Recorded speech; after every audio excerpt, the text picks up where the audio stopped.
نعت ایک بہت ذمہ داری کا کام ہے۔ بالکل ایسی ہے۔ حضور اکرم صلی اللہ علیہ وآلہ وسلم کی شان میں کچھ لکھنا اور وہ لکھنا کہ وہ ان کے معیار سے گر نہ جائے، وہ بہت مشکل کام ہے۔ آپ نے خریدنے کی بات کی، میں نے اس کتاب کا ایک نسخہ بھی نہیں بیچا۔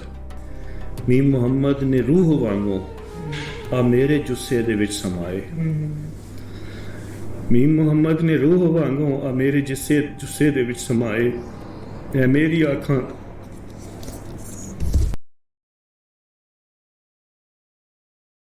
بسم اللہ الرحمن الرحیم۔ السلام علیکم۔ آج کی اس آن لائن ادبی بیٹھک میں عامر حسین قریشی آپ کو خوش آمدید کہتا ہوں۔ آج ہمارے ساتھ بہت ہی خوبصورت مہمان تشریف فرما ہیں۔ خوبصورت اس لیے کہ وہ شاعر ہیں اور شاعر بھی نعت کے ہیں۔ میں بہت خوش آمدید کہتا ہوں فہیم اسلم صاحب کو۔ سر بہت شکریہ تشریف لانے کے لیے۔ میں آغاز میں چاہوں گا کہ آپ پہلے ہماری آڈینس کو تھوڑا اپنے بارے میں بتائیں۔ جی بہت شکریہ عامر صاحب، تھینک یو ویری مچ۔ سب سے پہلے تو میں آپ کا مشکور ہوں اور ادارہ فکر جدید کا مشکور ہوں جنہوں نے اس ادبی بیٹھک کا اہتمام کیا اور یہ موقع دیا کہ ہم آپس میں کچھ گفتگو کر سکیں، کچھ بات کر سکیں۔ اور اس ابتلا کے دور میں جب کہ لوگ تعلیم کو، ادب کو چھوڑتے جا رہے ہیں، آپ لوگوں نے اس ادب کی روایت کو جاری رکھا ہوا ہے، نوجوانوں کو اس کے ساتھ جوڑا ہوا ہے۔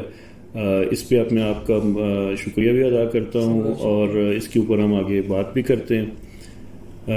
تھوڑا سا اپنے بارے میں بتا دیں ہماری آڈینس کو، پھر ہم آگے چلتے ہیں کتاب۔ اچھا، جیسا کہ آپ نے بتایا، نام تو میرا ہے فہیم اسلم، اور بائی پروفیشن جو ہے وہ میں سیلز اینڈ مارکیٹنگ سے ایک دوا ساز ادارے کے ساتھ منسلک ہوں۔ صحیح۔ ادب کے ساتھ جو ہے وہ میرا تعلق کوئی اتنا پرانا نہیں ہے، ادب کے ساتھ میرا تعلق ابھی نیا ہے، ادب کی تخلیق کے لحاظ سے۔ اگر ادب کو پڑھنے کے لحاظ سے دیکھا جائے تو شاید وہ پنگوڑے سے، جسے آپ کہتے ہیں نا، تو ادب ہماری رگوں میں رچا بسا ہے۔ گھر میں والد صاحب کو ہم نے پڑھتے ہوئے دیکھا، ان کو لکھتے ہوئے دیکھا۔ میرے والد صاحب بھی ایک لکھاری ہیں۔ میرے والد صاحب عسکری ملازمت سے منسلک تھے اور 1960 کی دہائی میں انہوں نے ایک ناول لکھا تھا پنجابی زبان میں جس کا نام ہے متھے دے لیک، اور وہ پبلش بھی ہوا اور بڑی پذیرائی اس کو ملی۔ پھر والد صاحب کے ساتھ لائبریریوں میں جانا، کتابیں پڑھنا، تو کتاب سے تو ایک شروع کا ہی ایک رشتہ ہمارے جو ہے وہ میرے ساتھ جڑا ہوا ہے۔ لکھنے کا جہاں تک تعلق ہے تو وہ کچھ عرصہ پہلے میں نے لکھنا شروع کیا اور اردو میں لکھا کرتا تھا۔ اور آپ کہہ لیں حادثاتی طور پہ، یا جو شاعر ہوتا ہے اس کے اندر ایک چیز اس طرح کی ہوتی ہے، شاعر کے اندر آبزرویشن بہت اسٹرانگ ہوتی ہے۔ بالکل ایسی ہے۔ صرف شاعر کے اندر نہیں، ہر تخلیق کار کے اندر ایک آبزرویشن بہت اسٹرانگ ہوتی ہے۔ تو جب وہ اپنے ارد گرد کے ماحول کو دیکھتا ہے، چاہے وہ اچھے ہوں چاہے وہ ناسازگار ہوں، تو اس کے اثرات اس کے اوپر مرتب ہوتے ہیں۔ تو فلسطین میں آپ کو پتا ہے کہ کیا چل رہا ہے، اور پوری دنیا اس کے اوپر بات کر رہی ہے، پوری دنیا اس کے اوپر کچھ کر رہی ہے، لیکن بدقسمتی یہ ہے کہ کر کچھ بھی نہیں پا رہے۔ اس چیز سے متاثر ہو کے میں نے ایک پنجابی نظم لکھی تھی اور وہ میں نے نظم سوشل میڈیا کے اوپر ڈال دی۔ تو وہاں پہ ایک ہمارے پنجابی کو سمجھنے والے استاد انہوں نے شاید میرے اندر ایک کوئی پنجابی کا لکھاری دیکھا اور انہوں نے مجھے پنجابی کی طرف لگا دیا، اور بس پھر اس وقت سے میں پنجابی کو ہی لکھ رہا ہوں، کیونکہ یہ ہماری ماں بولی بھی ہے اور اس کے اندر لکھنا مجھے اچھا بھی لگتا ہے، اور شاید ماں بولی ہونے کے حساب سے میرے اوپر یہ قرض بھی ہے کہ میں اس کا قرض ادا کر سکوں۔ تو اس میں پنجابی میں لکھ کے آپ میں جو اطمینان کی کیفیت ہے وہ بھی بڑی بہتر ہوتی ہوگی۔ دیکھیں، بالکل صحیح بات ہے کہ آپ کا جو مافی الضمیر ہے نا، آپ جس کو بیان کرنا چاہتے ہیں، اس کو بیان کرنے کے لیے مدر ٹنگ سے بہتر کوئی زبان نہیں۔ بالکل ایسے ہی ہے۔ آپ کے پاس الفاظ کا ذخیرہ ختم نہیں ہوتا، آپ کے پاس جو جذبات ہیں وہ اس طریقے سے آپ بیان کر سکتے ہیں۔ تو میں یہ سمجھتا ہوں کہ اردو اور انگریزی کی نسبت اگر جب میں پنجابی میں لکھتا ہوں تو میں یہ سمجھتا ہوں کہ میں نے اپنا پورے کا پورا برتن خالی کر دیا، جو میرے اندر پوری چیزیں موجود تھی وہ میں نے قاری تک پہنچا دی، اور شاید میرا پیغام اس تک بہت آسانی سے پہنچ جائے گا۔ آپ کی بات سے ایک بات تو یہ سمجھ آ گئی کہ جو لکھنا ہے وہ انسان کے جذبات کی بڑے اچھے سے ترجمانی کرتا ہے. ہمیں تھوڑا سا یہ بات بتائیں آپ کہ اب جب آپ بیٹھتے ہیں لکھنے کے لیے اور جب آپ دیکھتے ہیں ارد گرد معاشرے میں ریڈر بھی بہت کم ہے, تو اپنے آپ کو کیسے وہ حوصلہ دیتے ہیں کہ یار اگرچہ پڑھنے والے کم ہیں لیکن پھر بھی میں نے لکھنا ہے, یہ میرے پہ ایک ذمہ داری ہے, یہ بات میں لکھوں گا تو اس کو لوگ پڑھیں گے, تو کیسے وہ حوصلہ ملتا ہے آپ کو؟ دیکھیں, حوصلہ اگر آپ اس کو اس طریقے سے کہیں, جیسے میں نے پہلے کہا نا کہ آبزرویشن جو ہے تخلیق کار کی وہ بہت ہی اچھی ہوتی ہے, بہت گہری ہوتی ہے. یعنی ایک ہی چیز کو بیٹھ کے اگر کوئی ایک عام آدمی دیکھ رہا ہے تو اس کو بازار میں چلتے پھرتے لوگ نظر آئیں گے, لیکن جو تخلیق کار ہوگا اس میں وہ ان چلنے پھرنے والے لوگوں میں سے جذبات کو نکال لے گا. اس کو دکھ بھی نظر آئے گا, اس کو خوشیاں بھی نظر آئیں گی, اس کو وہ چیزیں نظر آئیں گی کہ جو لوگ چیزیں دیکھ کے بازار میں پھرتے ہوئے نہیں خرید پا رہے, اس کو وہ دکھ نظر آئے گا, اور اس کو وہ خوشیاں بھی نظر آئیں گی کہ جو چیز دیکھتے ہیں وہ خرید لیں گے. اب ان کو الفاظ میں کیسے اتارنا ہے, یہ بالکل ایسے ہی ہے کہ ایک سینری ہے, وہ آپ نے بھی دیکھی اور میں نے بھی دیکھی. آپ تخلیق کار ہیں اور میں ایک عام آدمی ہوں. میں نے دیکھا اور میں نے کہا کہ بڑے اچھے پھول ہیں, بڑے اچھے جھرنے ہیں, بڑے یہ چیزیں ہیں, لیکن تخلیق کار جب اس کو دیکھتا ہے تو وہ اس کو ایک ڈفرینٹ اینگل سے دیکھ کے, اور پھر جب وہ تخلیق کے عمل میں جاتا ہے, تخلیق کا عمل بڑا دلچسپ ہے. اس میں آپ یہ دیکھیں کہ جیسے ایک پینٹر ہے نا, پینٹر کے دماغ میں جب کوئی چیز ہوتی ہے اور جب کینوس پہ اتارنا چاہتا ہے تو وہ رنگ جتنے بھی ہیں نا, آپ یہ سمجھیں کہ غلام کی طرح اس کے سامنے ہاتھ باندھ کے کھڑے ہوتے ہیں کہ اب مجھے لگاؤ, اب مجھے لگاؤ. اب وہ اس کے اندر کا تخلیق کار ان کو نکالتا ہے, وہ لگاتا ہے. یہی لکھاری کے ساتھ بھی ہوتا ہے. جب لکھاری لکھنے کے لیے بیٹھتا ہے, اپنے ذہن کے کینوس میں وہ تصویر بناتا ہے تو لفظ ہاتھ باندھ کے کھڑے ہو جاتے ہیں اور اسے کہتے ہیں کہ اب مجھے لکھو, اب مجھے لگاؤ, اب مجھے لگاؤ. تو پھر لفظوں کو چنتا ہے اور وہ چن کے اس کے اندر لگاتا ہے. اب آپ کی بات جو ہے کہ جی وہ حوصلہ کیسے ملتا ہے, تو حوصلہ اسی طریقے سے ملتا ہے کہ جب ہم بنا چکتے ہیں, لکھ چکتے ہیں, اب وہ اس کو کوئی پڑھے یا نہ پڑھے, خوشبو کو سونگھنے والے مل جاتے ہیں, خوشبو پہنچ جاتی ہے. اگر اس کے اندر کچھ ہوگا تو وہ جس دل کو, جس جگہ پہ اس کی پذیرائی ہونی ہے وہ وہاں پہ پہنچ جائے گی. تو وہ یہی چیز حوصلہ دیتی ہے کہ شاید آج نہیں, کل نہیں, ہو سکتا ہے پوری دنیا نہیں, لیکن دنیا میں سے شاید چند لوگ, کوئی ایک بندہ, دو بندے جو بھی اس چیز کو پڑھ لیں گے تو شاید میں یہ سمجھوں گا کہ میرا حق ادا ہو جائے گا. اب آپ یہ دیکھیں, آج جو ہم کتابیں پڑھ رہے ہیں وہ کوئی آج کی لکھی ہوئی تو نہیں ہے, 400 سال, ہزار سال پرانی کتابیں ہم پڑھ رہے ہیں. تو ہمارا لکھا ہوا اگر کسی جگہ چلا گیا تو وہ کبھی بھی کوئی بھی نو انسانی میں سے کوئی پڑھ لے گا. تو یہی چیز حوصلہ دیتی ہے کہ ہم لکھتے رہیں. اور یہ ایک ایسی وراثت ہے کہ جو صدیوں تک محفوظ رہتی ہے. اس کو کوئی زمانہ, کوئی حکومت, کوئی دور اس کو ختم نہیں کر سکتا. اچھا, ہم بڑھتے ہیں آپ کی کتاب کی طرف. میرے سامنے بھی پڑھی ہے, میم محمد نعتیہ کلام ہے, اور خوبصورت بات یہ ہے کہ پنجابی میں یہ ساری نعتیں ہیں. ایک جو اس کی چیز جو مجھے بڑی حیران کرتی ہے کہ اس کتاب میں موجود ہر نعت کا ہر شعر آغاز سے لے کے اختتام تک اس کو اپنی محمد سے شروع کرتا ہے. اور یہ بہت ایک بڑی کامیابی ہے. اس کو آپ نے کیسے اتنی کامیابی سے نبھایا اس کتاب میں, ہر ایک نعت میں, ہر ایک شعر میں؟ کیونکہ لوگ کوئی غزل یا نظم لکھنے بیٹھے ہیں تو وہ 3-4 شعر کسی ایک لفظ یا کسی ایک جملے سے آغاز کرنے کے بعد بور ہو جاتے ہیں, تھک جاتے ہیں. تو یہ اتنی خوبصورتی سے یہ ایک پوری کتاب آپ نے لکھ ڈالی, تو یہ کیسے ممکن ہو پایا اس میں؟ عامر صاحب, اس میں میں یہ کہوں گا کہ نعت لکھنا جو ہے نا, ایک تو ہوتی ہے شاعری. آپ نے شاعری کرنی ہے, آپ اس میں حد سے بڑھ بھی سکتے ہیں اور حد سے گر بھی سکتے ہیں. جیسے میں نے کہا نا کہ الفاظ ہاتھ باندھ کے آپ کے سامنے کھڑے ہوتے ہیں, آپ نے چن کے ان کو جیسے بھی لگا دینا. نعت ایک بہت ذمہ داری کا کام. حضور اکرم صلی اللہ علیہ وآلہ وسلم کی شان میں کچھ لکھنا, اور وہ لکھنا کہ وہ ان کے معیار سے گر نہ جائے, وہ بہت مشکل کام ہے. وہ بہت مشکل کام ہے اور اس کو نبھانا واقعی بہت مشکل کام ہے. تو میرا تو حوصلہ اس کتاب کو لکھنے کا نہیں تھا, سچی بات یہ اللہ تعالیٰ کی طرف سے ودیت ہے, حضور صلی اللہ علیہ وسلم کی آپ کہیں کہ رحمت ہے کہ انہوں نے مجھے حوصلہ دیا کہ میں کچھ کروں. پھر جب میں نے لکھنا شروع کیا تو میرے ذہن میں شاید یہ چیز ڈالی گئی یا ڈل گئی, مجھے نہیں سمجھ رہی کیسا ہوا, کہ میم محمد, میں نے ایک سیف الملوک کے اندر ایک شعر پڑھا, میم محمد کے نام سے شروع ہوتا, تو میں نے کہا کتنا پیارا نام ہے, صحیح. کیوں نہ ایک نعتیہ مجموعہ ایسا لکھا جائے جس کے اندر میم محمد سے ہر شعر شروع ہوتا ہو. سبحان اللہ.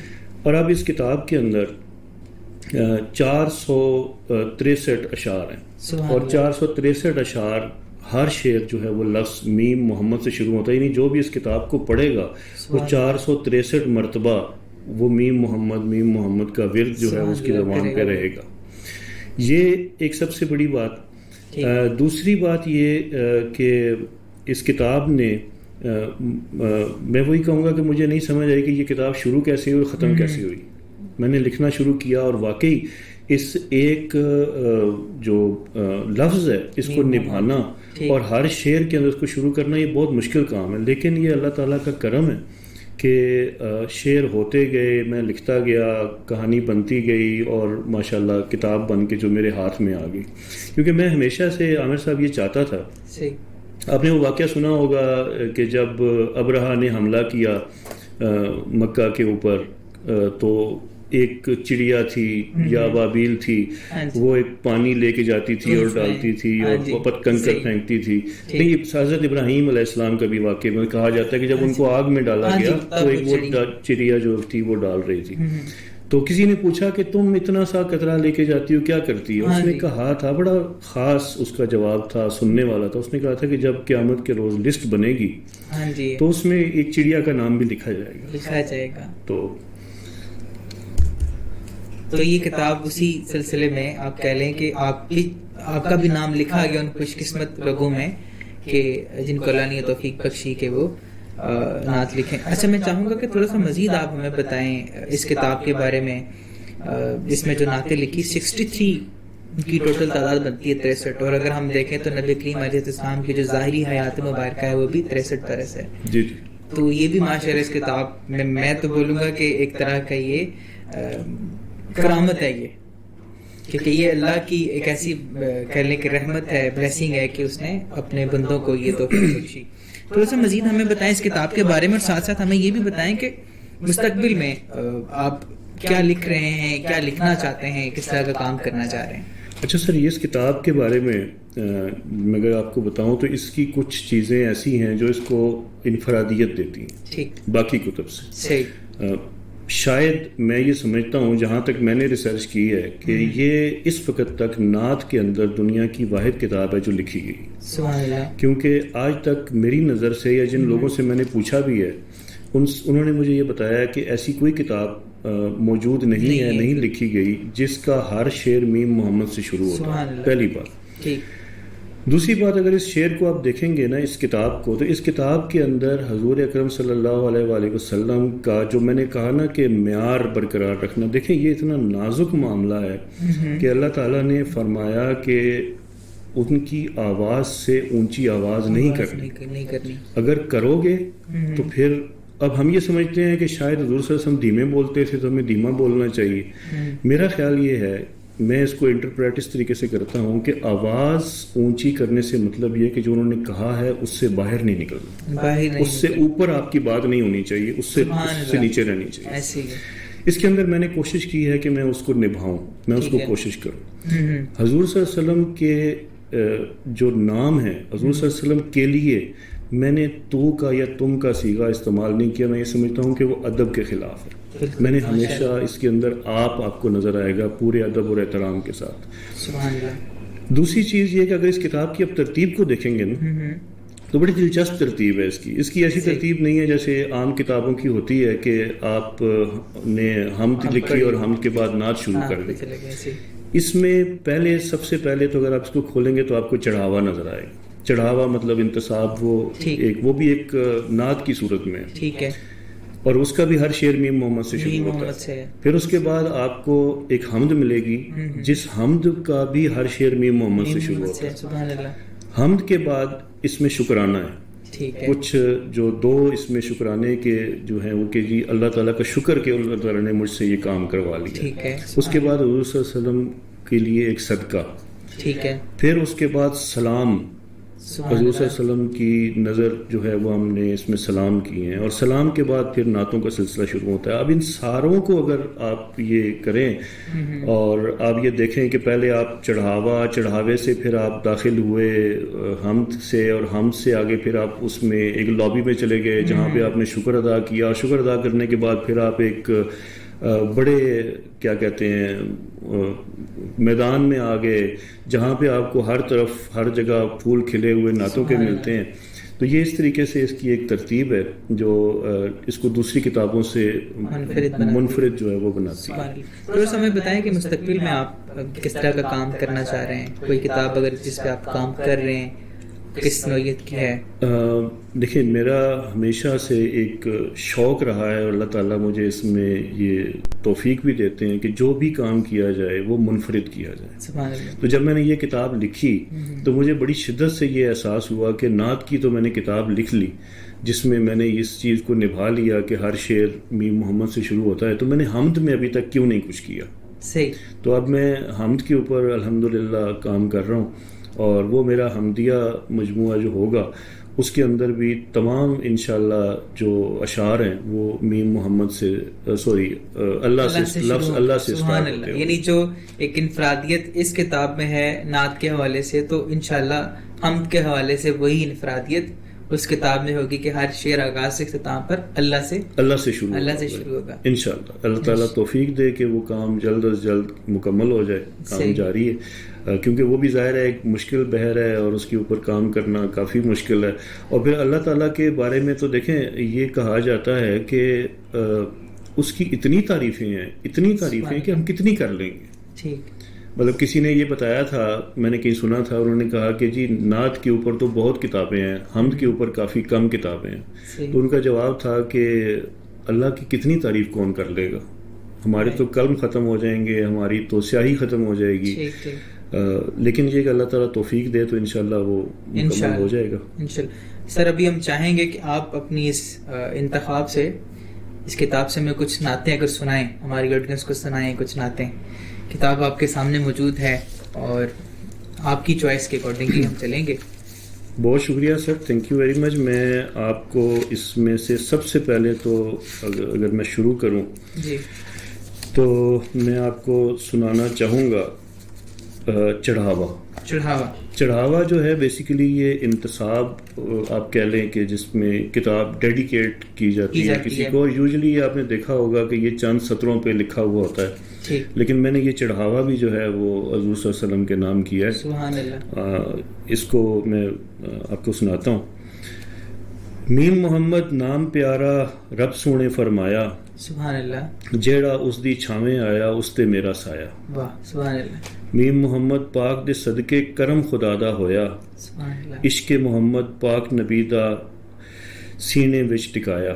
واہ سبحان اللہ. میم محمد پاک نبی دی رحمت جگ تے ہوئے، نالے میرے ماں پیو تے میں جنہاں دا جایا. آمین. میم محمد پاک دے صدقے رب نے تحفے دیتے، ہادیہ تے شرمین موئز نو میری جھولی پایا. میم محمد پاک نبی نے کرم میرے تے کیتا، میم محمد دا گلدستہ میرے تو بنوایا. سبحان اللہ. میم محمد دا سر ناواں نام تہاڈے کیتا، جو کچھ میرے دل وچ آیا ورکے اتے لایا. میم محمد کرو قبول جے میرا اے چڑھاوا، اے ہو میری دولت آقا اے میرا سرمایہ. سبحان اللہ. تو یہ چڑھاوا ہے. اب اگر آپ دیکھیں گے مجھ سے لوگوں نے پوچھا بھی کہ جی چلے نعت تو لکھی جاتی ہے میم محمد کے نام سے شروع ہوتی ہوئی، حمد کیسے لکھ لی آپ نے میم محمد سے شروع ہوتی ہوئی؟ تو میں ایک حمد بھی آپ کو سنانا چاہوں گا. میم محمد آن کرائی اللہ دی پہچان، رب دی عظمت سانو دسی دسی اس دی شان. میم محمد دسیا سانو نہ کوئی رب دا جوڑ، نہ کوئی اس جا دوجا ہونا نہ ہی اس دا ہان. میم محمد وحدت بارے لوکاں نو سمجھایا، اس دے باج نہ کوئی دوجا او واحد سلطان. میم محمد نے فرمایا رب جگ دا مالک. میم محمد نے فرمایا رب جگ دا مالک، بدل بارش دھوپ فضاواں سب اس دے احسان.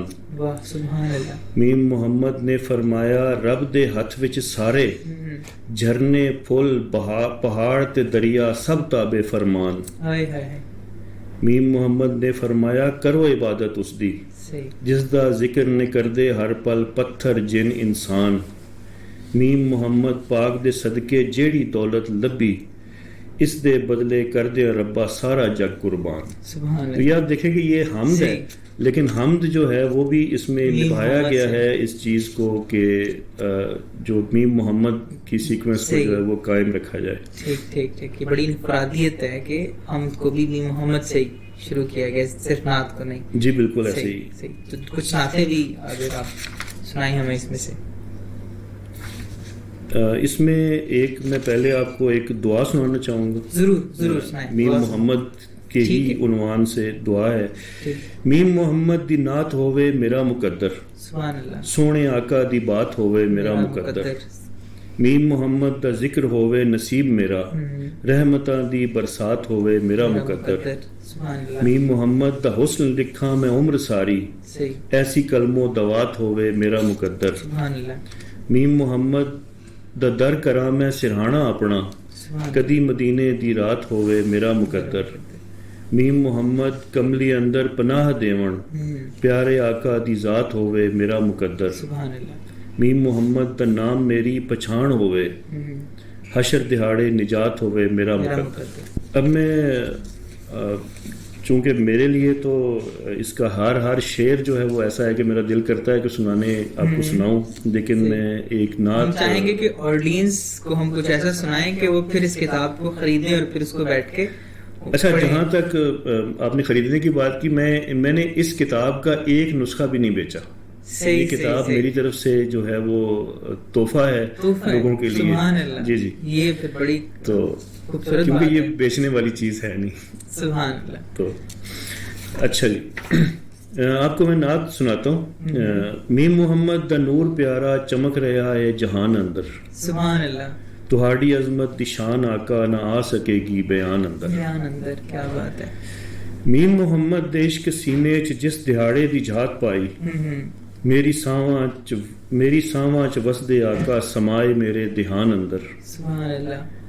میم محمد وانگ خوشبو میری ساواں چ وس گئے نے. میم محمد وانگ خوشبو میری ساواں چ وس گئے نے، میری روح تے آپ آقا میرے دل دے مکان اندر. سبحان اللہ. میم محمد نے روح وانگوں آ میرے جسے دے وچ سمائے. میم محمد نے روح وانگوں آ میرے جسے دے وچ سمائے. اے میری آنکھاں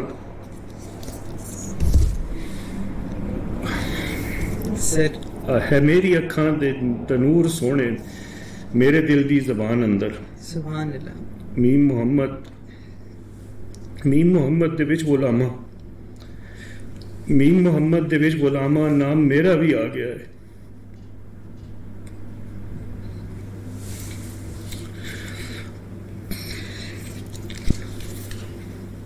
سوری.